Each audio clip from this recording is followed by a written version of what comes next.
began in healthy-looking pigs, months, perhaps years ago. A new coronavirus spread silently within herds. Gradually, farmers started getting sick. Infected people got a respiratory illness with symptoms ranging from mild flu-like signs to severe pneumonia. The sickest required intensive care. Many died. Experts agree, unless it is quickly controlled, it could lead to a severe pandemic, an outbreak that circles the globe and affects people everywhere.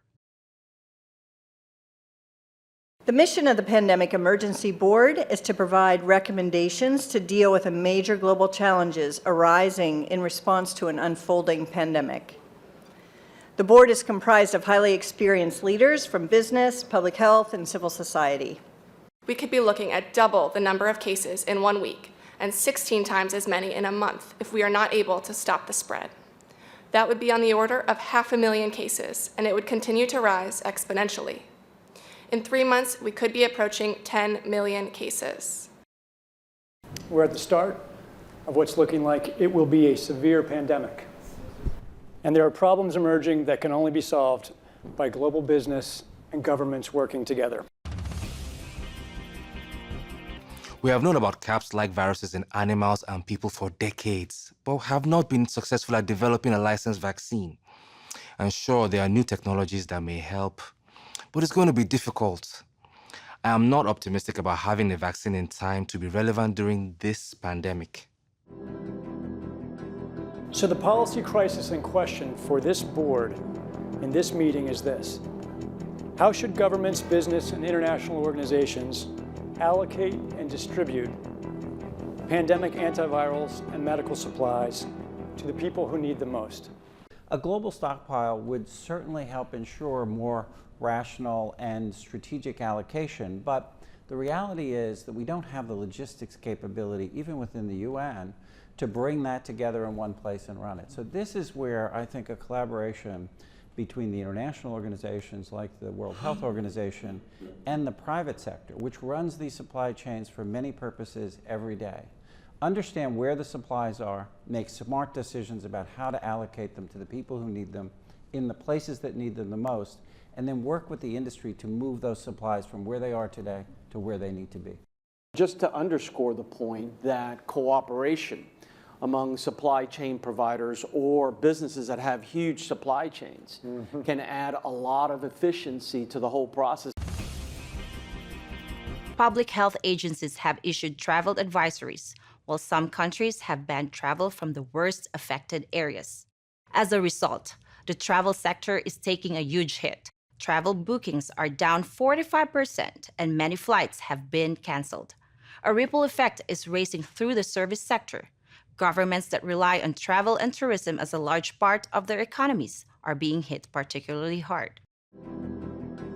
How should national leaders, businesses, and international organizations balance the risk of worsening disease that would be caused by the continued movement of people around the world against the risks of profound economic consequence of travel and trade bans? What is essential, what is non-essential travel, we have to clarify this. Otherwise, if we go down to 20% bookings over a long period, the company will run down. That's a fact. You know, there's a whole complex set of issues in a highly interdependent world on supply chains that are just in time. We need to think about how much flex there is in that just-in-time supply chain system and make sure it keeps running.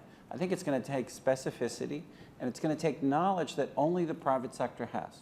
The UN can play an important coordinating facilitation role, but the companies know where those commodities are, where they move, how to move them, and that's where a type of public-private collaboration that we have not generally had in these crises needs to be put together pretty quickly.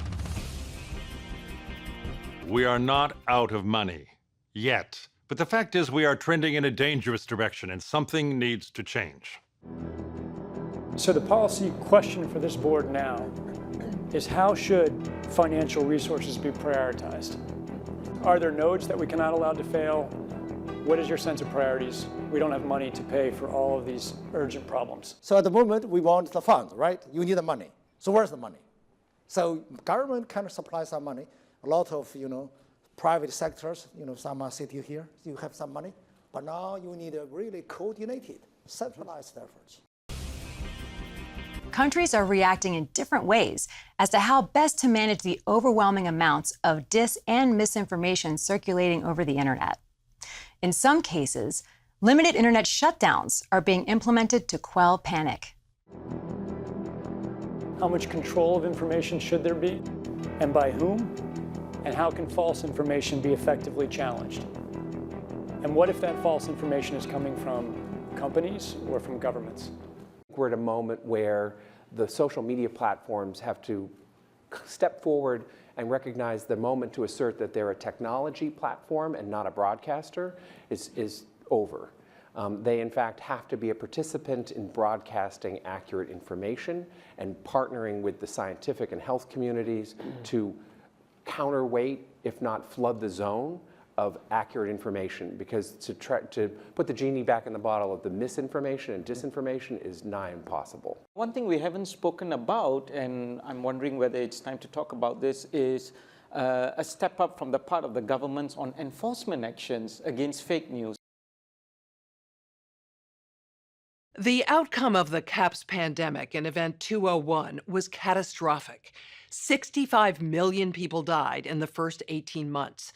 The outbreak was small at first and initially seemed controllable, but then it started spreading in densely crowded and impoverished neighborhoods of megacities. From that point on, the spread of the disease was explosive. Within 6 months, cases were occurring in nearly every country. The global economy was in a free fall. The GDP down 11%. Stock markets around the world plummeted between 20 and 40% and headed into a downward cycle of fear and low expectation. Businesses were not borrowing, banks were not lending. Everyone was just hoping to hunker down and weather the storm. Economists say the economic turmoil caused by such a pandemic will last for years, perhaps a decade. The societal impacts, the loss of faith in government, the distrust of news, and the breakdown of social cohesion could last even longer. We have to ask, did this need to be so bad? Are there things we could have done in the 5 to 10 years leading up to the pandemic that would have lessened the catastrophic consequences? We believe the answer is yes. So, are we as a global community now finally ready to do the hard work needed to prepare for the next pandemic?